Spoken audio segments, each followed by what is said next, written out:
গায়স তো জায়গাটা কেমন? ভিডিও চালু করো জিজ্ঞেস ভিডিও চালুই তো।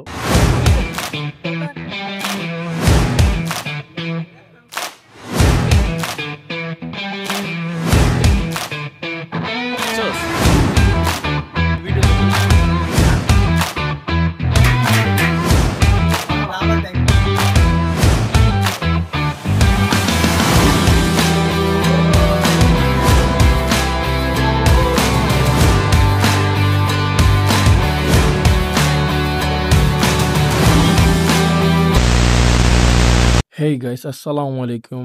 It's me your Simon Shan and welcome to my new blog. Guys, এই ব্লগটাতে আপনারা নতুন কিছু তথ্য জানতে পারবেন কারণ এই প্লেসটা অনেকেরই অজানা। আমাদের যে প্লেসটাতে যাওয়া হইতাছে এই প্লেসটা অনেকেই চেনে না বিকজ এই জায়গাটা এখনো সোশ্যাল মিডিয়াতে তেমন একটা ভাইরাল হয়নি। তো গাইস, আমি আশা করি এই ফুল ব্লগটা আপনারা সবাই দেখবেন। গাইস, আমরা যে জায়গায় যাইতাছি এই জায়গার নামটা পরে বলবো বিকজ এত সুন্দর প্রাকৃতিক দৃশ্যগুলো আপনারা সবাই উপভোগ করুন। গাইস, আমরা যে জায়গায় যাইতাছি এই জায়গায় যাওয়ার সময় রাস্তাগুলা এত সুন্দর ছিল কারণ আমাদের কাছে তখন লাগতেছিল যে আমরা কোনো পাহাড়ি অঞ্চলের এলাকার আশেপাশে আছি। এই জায়গাটাতে আপনারা কিভাবে যাবেন তো ভিডিও লাস্টে আপনাদের টোটালি আমি লোকেশন দিয়ে দিব, তো আপনারা সবাই চেক করবেন। আর এই দিনটা তো অনেক ভালোই লাগতেছিল কারণ একটু একটু করে বৃষ্টি পড়তেছিল এবং ঠান্ডা ঠান্ডা একটা ভাব ছিল, তাই বলে অনেকটাই ভালো লাগছে। তো বৃষ্টির মধ্যেই আমরা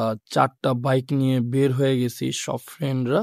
এন্ড এই রাস্তার ভিউটা আপনারা সবাই উপভোগ করুন এবং কমেন্টে জানাবেন যে এই জায়গাটা আপনাদের কাছে কেমন লাগতেছে।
কায়াকিং চলতেছে সেই বন্ধু।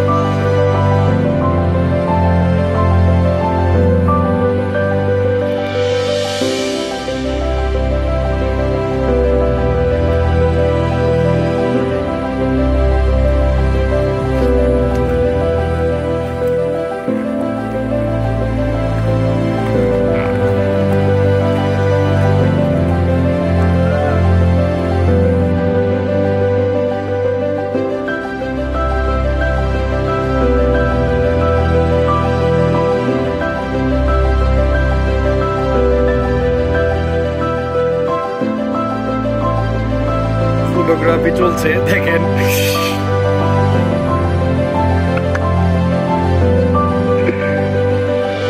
কিষান,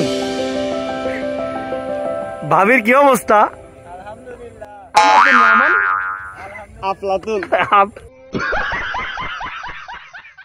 তো গাইস, আশা করা যায় এই জায়গাটা আপনাদের কাছে অনেকটাই ভালো লাগছে এন্ড আরো কিছু অ্যাক্টিভিটিস আছে যেটা আপনারা দেখতে পারবেন, সো দেখুন। देखा आपने लापरवाही का नतीजा है।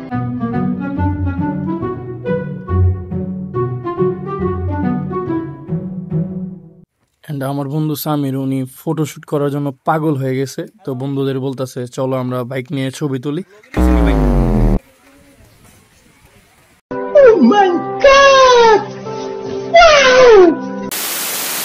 সো গাইস, আপনারা দেখতে পারতেছেন এখানে একটি ছোট স্টল আছে আর এখানে সবকিছুই পাওয়া যায়। আর সেদিন লেক ভিউ ক্যাফটা অফ ছিল কারণ এই দিনটাতে 5ই আগস্টের সরকারি বন্ধ ছিল। এন্ড গাইস, আপনারা যদি সরকারি বন্ধ ছাড়া অন ডে এবং ফ্রাইডেতে আসেন তাহলে সবকিছুই খোলা পাবেন। আর এখানে দেখতে পারতেছেন স্টলের সাথে একটি বসার জায়গা করে দিছে, এখানে আপনারা লেক ভিউ দেখতে পারবেন। এন্ড গাইস, এখানে ইন্টারেস্টিং ব্যাপার হচ্ছে যে কায়াকিং করারও সুযোগ আছে, আপনারা চাইলে এখানে কায়াকিংও করতে পারবেন। গাইস, আপনারা ভিডিওটা লাস্ট পর্যন্ত দেখবেন, লাস্টে আমি আপনাদের লোকেশন দিয়ে দিব, বিকজ এই জায়গাটায় যেতে হলে আপনাদের অনেক গলিগালা পার করে আপনাদের যেতে হবে। গাইস, অবশ্যই আপনারা লাস্টের লোকেশনটা দেখবেন, না হলে আপনাদের এই জায়গাটাতে যেতে অনেকটাই কষ্ট হবে। তো চলুন আমরা বন্ধুদের মজার কিছু সিন দেখি। रुको जरा सबर करो बोला धक्का बुक्की नहीं करने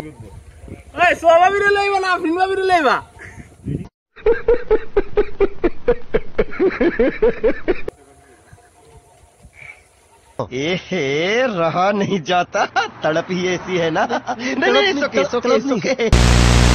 তো গাইস, একটু মজার মাঝে খাওয়া দাওয়ার দিকে আসা যাক। এখানে এসে একটা মুড়ি ভর্তার দোকান পাইছি, প্রতি প্লেট মুড়ি ছিল 30 টাকা।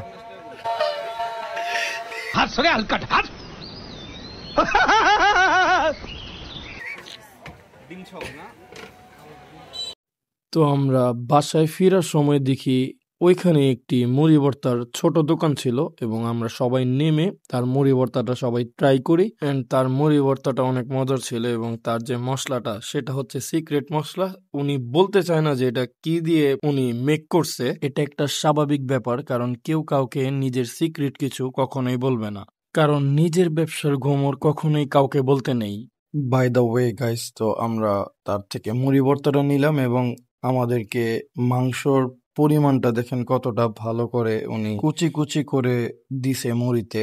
এন্ড 30 টাকা হিসাবে কোয়ান্টিটি মোটামুটি ভালোই ছিল। আপনারা এখানে আসলে অনেকগুলা মুড়ি ভর্তার স্টল পেয়ে যাবেন। এখানে অনেকগুলা চায়েরও দোকান আছে, অরিজিনাল খাঁটি গরুর দুধের এখানে চা পাওয়া যায়। এন্ড গাইস, চাটা আমার কাছে অনেকটাই ভালো লাগছে, অন্য অন্য চার থেকে তাদের চার স্বাদটাই অন্যরকম। তো গাইস, খাওয়া দাওয়ার শেষে আমরা পুরান ঢাকায় যাওয়ার জন্য রওনা দিয়ে দিলাম। তো এখান থেকে আমরা পুরান ঢাকার আজিমপুর এলাকাতে যাব, সেখানে একটা গভর্নমেন্টস অফিসার কোয়ার্টার্স আছে এন্ড ভিতরে মাশাআল্লাহ অনেকটাই সুন্দর করছে তারা। এন্ড সেখানে বাইকের কিছু সুন্দর ভিডিও এবং ছবি নিব আমরা। এন্ড আমাদের রাতের পুরান ঢাকার আরসালানে একটা খাওয়ার প্ল্যানিং হয়েছে, তো ওখান থেকে আমরা সেখানে চলে যাব। তো চলুন আমরা হোন্ডার ফটোশুটের কিছু ভিউ দেখি।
তো গাইস, আমরা ফটোশুট শেষ করে চলে আসলাম আরসালানে খাওয়া দাওয়া করতে।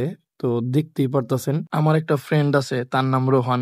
উনি তো আরসালানের অনেক বড় একটা ফ্যান, উনি সপ্তাহে 2-3 বার এসে খাওয়া দাওয়া করে। আর এই প্ল্যানিংটাও আমার বন্ধু রোহানই করছে। এন্ড আরসালানের যে খাবারগুলা এগুলো হলো পাকিস্তানি ট্রেডিশনাল কিছু খাবার, এন্ড তাদের যে খাবারের টেস্ট অন্য অন্য কোনো রেস্টুরেন্টের সাথে মিলে না। সো গাইস, চাইলে আপনারাও ট্রাই করতে পারেন। তো ব্লগটা এই পর্যন্তই, আর কথা ছিল আপনাদেরকে লোকেশনটা দিব এবং লোকেশনটা হলো रुको जरा सबर करो बोला धक्का बुक्की नहीं करने আপনারা নাজিরপুর লেক লেখে সার্চ দিবেন এবং এটাতে আপনারা ক্লিক করে ট্র্যাক করে আপনারা সহজেই সেখানে চলে যেতে পারবেন। এন্ড আসলেও বলতে গেলে গাইস, জায়গাটা অনেকটাই সুন্দর এবং চিল করার মতো একটি প্লেস, চাইলে আপনারা সবাইও যেতে পারেন এবং আপনারা সেখানে খুব কম খরচে ঘুরে আসতে পারবেন। তো গাইস ব্লগটা এই পর্যন্তই, আর সবাই আমার ইউটিউব চ্যানেলটাকে সাবস্ক্রাইব করবেন, আর যদি ফেসবুক থেকে দেখেন তাহলে আমার পেজে ফলো দিয়ে দিবেন, অ্যান্ড আমার ইনস্টাগ্রামের লিংক ডিসক্রিপশন বক্সে দিয়ে দিব। তো আসসালামু আলাইকুম, আল্লাহ হাফেজ।